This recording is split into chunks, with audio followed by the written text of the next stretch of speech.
Class. मैं Akanksha Shekhawat, department of management, Pentium point technical college Rewa, एक बार फिर से आपके साथ जुड़ रही हूँ ऑनलाइन क्लासेस के माध्यम से।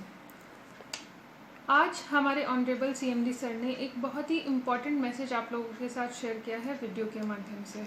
मैं उम्मीद करती हूँ कि उनकी कही हुई एक एक बात जो बहुत ही इंस्पायरिंग है, बहुत ही मोटिवेशनल है, बहुत ही इम्पॉर्टेंट है, स्पेशली इस कोविड-19 की सिचुएशन के अंदर जो परिस्थिति में हम सब लोग हैं एट प्रेजेंट, तो आप उनकी कही हुई बातों का अनुसरण करेंगे, अपने जीवन में उसका पालन करेंगे, जिससे आपके लिए जो ये एक समय चल रहा है, इस समय को किस तरीके से सरलता से हम लोग पेशेंस के साथ में निभा पाएँ, उसके लिए बहुत ही महत्वपूर्ण हो जाता है।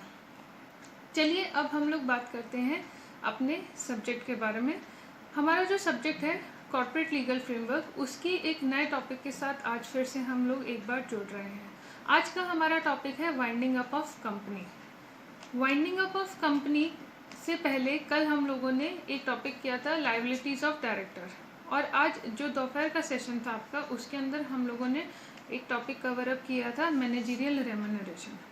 मैं उम्मीद करती हूँ कि आपको ये दोनों टॉपिक समझ में आए होंगे। अगर आपको इन दोनों टॉपिक से रिलेटेड किसी भी तरीके की क्वेरी है, या फिर आपको आपके सब्जेक्ट से रिलेटेड अभी तक जितने भी लेक्चर्स दिए गए हैं उनके कोई भी क्वेरी है, तो उन क्वेरीज को आप पूछते रहिए।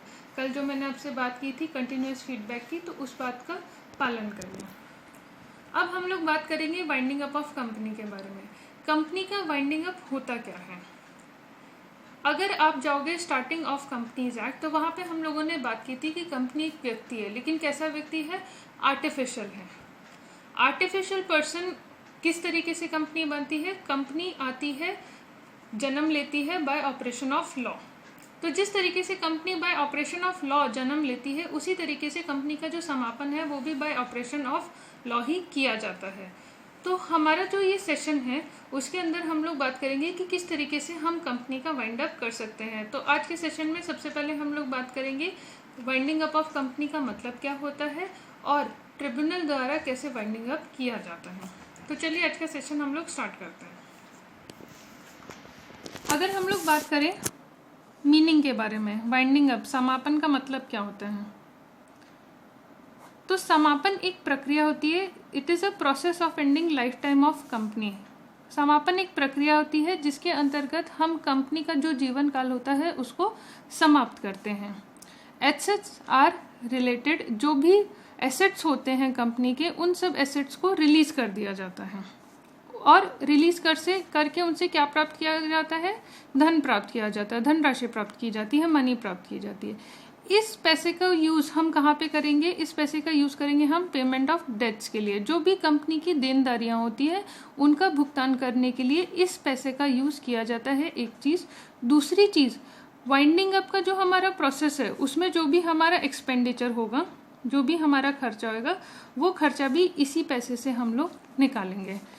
यहाँ इन दोनों पे जब हम ये पैसा लगा देंगे, उसके बाद अगर कोई भी पैसा बचता है, कोई भी सरप्लस बचता है, तो उसका क्या कर दिया जाएगा? डिस्ट्रीब्यूशन कर दिया जाएगा। किसको डिस्ट्रीब्यूशन कर दिया जाएगा? जो भी मेंबर्स होते हैं कंपनी के, अकॉर्डिंग टू देयर राइट्स, जो भी उनके अधिकार होते हैं उसके अकॉर्डिंगली उनको पैसा दे दिया जाएगा। जो हमारा ये प्रक्रिया होती है समापन की, इस समापन की प्रक्रिया को पूरा करने के लिए अपॉइंट किया जाता है लिक्विडेटर। ये लिक्विडेटर क्या करता है? वाइंडिंग अप के प्रोसेस को जैसे ही स्टार्ट कर दिया जाएगा, ये लिक्विडेटर कंपनी का जो पूरा चार्ज है वो ले लेता है, और फिर वो समापन की प्रक्रिया को पूरा करता है। ये लिक्विडेटर के बारे में हम लोग हमारे आने वाले सेशंस में और डिटेल से पढ़ेंगे। अब जब हम समापन की बात करते हैं, तो समापन के साथ आप लोगों ने एक और वर्ड सुना होगा, डिसोल्यूशन, विघटन। डिसोल्यूशन किसे कहते हैं? विघटन किसे कहते हैं? एक चीज ध्यान में रखिएगा कि जो समापन है ये एक तरीके से हम क्या कर रहे हैं, ये एक प्रक्रिया है to end the lifetime of company. और जो डिसोल्यूशन होता है, डिसोल्यूशन अंतिम चरण होता है कंपनी के समापन का, जिसके अंतर्गत कंपनी का जो पूरा अस्तित्व होता है उसी को पूरे तरीके से खत्म कर दिया जाता है। तो ये एक तरीके से कह सकते हैं आप फर्स्ट स्टेज है, और ये क्या है? लास्ट स्टेज है। अब बात करते हैं हम डेफिनेशन ऑफ वाइंडिंग अप, समापन की डेफिनेशन के बारे में। तो हमारा जो वाइंडिंग अप है उसकी डेफिनेशन के बारे में अगर हम लोग बात करें, तो इसे डिफाइन किया जाता है in the section 2 subsection 94A of companies act. अब आपका सेक्शन 2 सबसेक्शन 94A क्या कहता है? ये कहता है कि वाइंडिंग अप का मतलब होता है अगर किसी भी कंपनी का समापन किया जाता है या तो हमारे कंपनी अधिनियम 2013 के अंतर्गत या फिर इंसॉल्वेंसी एंड बैंकरप्सी कोड 2016 के अंतर्गत, तो उसे हम क्या कहेंगे? उसे हम समापन कहेंगे। क्लियर है ये चीज? डेफिनेशंस आप लोग नोट्स साथ साथ में बनाते जाइए। अब ये जो हमारा इंसॉल्वेंसी एंड बैंकरप्सी कोड है, इसको लागू किया गया है अप्रैल 2017 के अंदर, ठीक है। और उसके बाद से अगर किसी भी कंपनी को हम इस कोड के अंदर, इस संहिता के अंदर अगर समापन करते हैं तो वो भी कंपनी के समापन के अंतर्गत ही आ जाता है।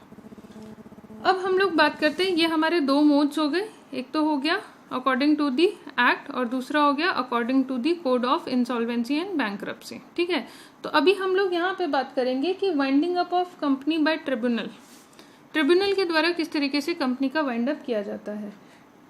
जब ट्रिब्यूनल के द्वारा कंपनी का वाइंड अप किया जाएगा तो उसे हम लोग कहते हैं कंपल्सरी वाइंडिंग अप, अनिवार्य समापन।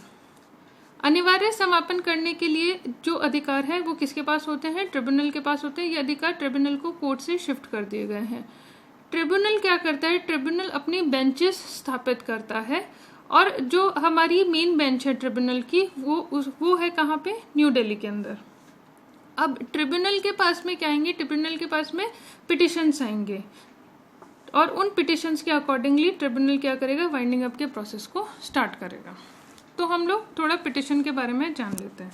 सबसे पहले अगर हम लोग बात करें तो पिटिशन, जो फाइलिंग ऑफ पिटिशन है, ये आता है आपका सेक्शन 272 के अंतर्गत, ठीक है। फाइलिंग ऑफ पिटिशन कि कौन कौन पिटिशन फाइल कर सकता है ये हम बताते हैं in the section 272 of companies act 2013। सबसे पहले अगर हम बात करें कि पिटिशन कौन फाइल कर सकता है, तो सबसे पहले है कंपनी के द्वारा। कंपनी क्या कर सकती है? कंपनी याचिका दे सकती है। लेकिन जब कंपनी याचिका देगी तो उसके लिए कंपनी को क्या करना पड़ेगा? उसके लिए कंपनी को एक स्टेटमेंट ऑफ अफेयर्स सबमिट करना पड़ेगा। इस स्टेटमेंट ऑफ अफेयर के अंदर कंपनी जो है वो अपनी पूरी स्थिति, जो भी कंपनी की प्रेजेंट जो भी देनदारियां हैं और जो भी संपत्ति है उसकी पूरी स्थिति का विवरण देंगे, ठीक है, स्टेटमेंट ऑफ अफेयर्स के अंदर। उसके बाद आते हैं कॉन्ट्रीब्यूटरीज। जो भी कंपनी की कॉन्ट्रीब्यूटरीज होती हैं वो भी क्या कर सकते हैं? याचिका दायर कर सकते हैं, पिटिशन फाइल कर सकते हैं। कॉन्ट्रीब्यूटरी कौन होएगा? कॉन्ट्रीब्यूटरी होते हैं कंपनी के सदस्य, वो सदस्य जिनका कंपनी के समापन पर उसकी संपत्ति में योगदान होना है, उसे हम क्या कहेंगे? कॉन्ट्रीब्यूटरी कहेंगे। तो उनका कॉन्ट्रीब्यूशन होना है एट दी वाइंडिंग अप, तो वो क्या बन जाते हैं? वो कॉन्ट्रीब्यूटरीज बन जाते हैं। क्लियर है? ऐसे सदस्य जो कि कंपनी के समापन पर कंपनी की जो भी संपत्ति होती है उसमें उनका क्या होता है? योगदान होता है, तो वो क्या कर सकते हैं? वो भी पिटिशन फाइल कर सकते हैं। उसके बाद आ गया रजिस्ट्रार। रजिस्ट्रार जो होता है वो भी पिटिशन फाइल कर सकता है ट्रिब्यूनल के पास में कंपनी को वाइंड अप करने के लिए। अगर रजिस्ट्रार को ऐसा लगता है कि कंपनी देश के विरुद्ध काम कर रही है, अकॉर्डिंग टू दी लॉ काम नहीं कर रही है, या फिर कंपनी ने जो अपने एनुअल रिटर्न्स हैं या फिर जो अपने फाइनेंशियल स्टेटमेंट्स हैं उनको अच्छे से पूरा नहीं किया है, तो ऐसी स्थिति के अंदर क्या कर सकती है? जो हमारा रजिस्ट्रार होता है, रजिस्ट्रार भी पिटिशन फाइल कर सकता है ट्रिब्यूनल में। उसके बाद हो गया आपका सेंट्रल गवर्नमेंट या फिर एनी स्टेट गवर्नमेंट को, जो हमारी केंद्र सरकार है या फिर कोई भी राज्य सरकार है, वो भी याचिका दायर कर सकती है। और उसके बाद में होता है any person authorised by central government, कोई भी अधिकृत व्यक्ति। ये अधिकृत व्यक्ति कौन करेगा? ये अधिकृत व्यक्ति करेगी सेंट्रल गवर्नमेंट। अब यहाँ पे जल्दी से हम लोग बात करते हैं सेक्शन 272 के बारे में।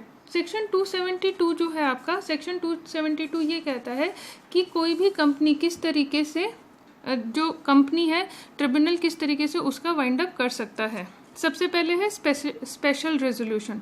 स्पेशल रेजोल्यूशन की अगर हम लोग बात करें तो स्पेशल रेजोल्यूशन के अंदर अगर कोई भी कंपनी ने विशेष प्रस्ताव पारित किया है और विशेष प्रस्ताव पारित करके अगर जो हमारा ट्रिब्यूनल है उसको याचिका दायर की है, तो उससे कंपनी क्या कर सकती है? वाइंडिंग अप के लिए याचिका दायर कर सकती है। उसके बाद है अगेंस्ट दी कंट्री। अगर ट्रिब्यूनल को ऐसा लगता है कि जो कंपनी है वो हमारा जो देश है उसकी सॉवरेनिटी के अगेंस्ट, इंटीग्रिटी के अगेंस्ट, या फिर पब्लिक ऑर्डर के अगेंस्ट, या फिर किसी तरीके के कपट के साथ में या धोखाधड़ी के साथ में या किसी भी तरीके का आपराधिक काम कर रही है, तो उसके लिए क्या कर सकती है, ट्रिब्यूनल कंपनी को समापन के आदेश दे सकती है। उसके बाद है एप्लीकेशन ऑफ ऑथराइज्ड पर्सन। अगर जो ऑथराइज्ड पर्सन है, ऑथराइज्ड पर्सन कौन करेगा, सेंट्रल गवर्नमेंट करेगी। तो अगर कोई ऑथराइज्ड पर्सन है उसके अगर आवेदन आता है तो उससे भी कंपनी को वाइंड अप किया जा सकता है। उसके बाद में है failure in producing financial statement और एनुअल रिटर्न्स। अगर लगातार 5 साल तक कंपनी अपने फाइनेंशियल स्टेटमेंट और एनुअल रिटर्न्स देने में असमर्थ है, तो ऐसी स्थिति के अंदर अगर हम डायरेक्टर को जिम्मेदार नहीं ठहरा सकते हैं तो कंपनी के वाइंडिंग अप के लिए ट्रिब्यूनल आदेश दे सकते हैं। और उसके बाद में लास्ट होता है हमारा just and equitable. Just and equitable का मतलब क्या हुआ, अगर ट्रिब्यूनल समझे, न्याय उचित समझे, तो वो क्या कर सकती है, वो कंपनी के वाइंडिंग अप के जो आदेश है वो दे सकती हैं। ठीक है, अब जस्ट एंड इक्विटेबल का थोड़ा सा समझ लीजिए। एक तो होता है कंटिन्यूअस लॉस। अगर कंपनी को निरंतर हानि हो रही है और उसे लाभ होने की कोई भी संभावना नहीं है तो उसके आधार पर वाइंड अप किया जा सकता है। Destruction of capital. अगर कंपनी की जो भी पूंजी है वो सारी पूंजी नष्ट हो गई है और उस पूंजी को वापस नहीं पाया जा सकता है तो भी वाइंडिंग अप के ऑर्डर्स आ सकते हैं। Exploitation of minority share holders by majority share holders. अगर जो हमारे मेजॉरिटी शेयर होल्डर्स होते हैं वो हमारे माइनॉरिटी शेयर होल्डर्स का एक्सप्लॉयटेशन करते हैं तो ऐसी स्थिति के अंदर वाइंडिंग अप के ऑर्डर्स दिए जा सकते हैं। अगर कंपनी के जो फंड्स हैं उनका मिसयूज किया जाता है तो ऐसे में भी कंपनी के वाइंडिंग अप के ऑर्डर्स दिए जा सकते हैं। और लास्ट है unfulfilment of objective of company. जो भी कंपनी का मुख्य उद्देश्य था, मेन ऑब्जेक्टिव था, अगर वो पूरा नहीं किया जा रहा है और ना ही किया जा सकता है तो उसके लिए क्या किया जा सकता है, उसके लिए कंपनी के वाइंडिंग अप के जो ऑर्डर्स हैं वो दिए जा सकते हैं। यहाँ पे एक चीज़ ध्यान रखिएगा कि ये कंटिन्यूस लॉस अगर कंपनी को हो रहा है, लेकिन अगर चांसेस हैं कि कंपनी दोबारा से लाभ अर्जित कर सकती है तो वो न्यायोचित के अंतर्गत नहीं आता है, जस्ट एंड इक्विटेबल के अंतर्गत नहीं आता है। ठीक है, इसी के साथ में हम लोग जो हमारा ये सेशन है इस सेशन को वाइंड अप कर रहे हैं। हम लोग वापस से एक नए सेशन के लिए मिलेंगे। मैं उम्मीद करती हूँ कि आप घर बैठे हुए अपनी पढ़ाई को कर रहे होंगे। अगले सेशन में हम लोग बात करेंगे लिक्विडेटर के बारे में, उसकी ड्यूटीज़ के बारे में, उसकी लायबिलिटीज़ के बारे में। आप लोग घर पे बैठे हुए पढ़ाई करते रहिए, अपने नोट्स बनाते रहिए, अपनी क्वेरीज को सॉल्व करते रहिए। और सबसे महत्वपूर्ण चीज़, आप अपने किसी भी वीडियो लेक्चर को मिस ना करें। इसके लिए नीचे बने हुए बेल आइकन को प्रेस करिए, चैनल को सब्सक्राइब करिए और अपने सब्जेक्ट रिलेटेड सारे वीडियो लेक्चर्स को जल्द से जल्द पाइए। Thank you so much for today. I am signing off.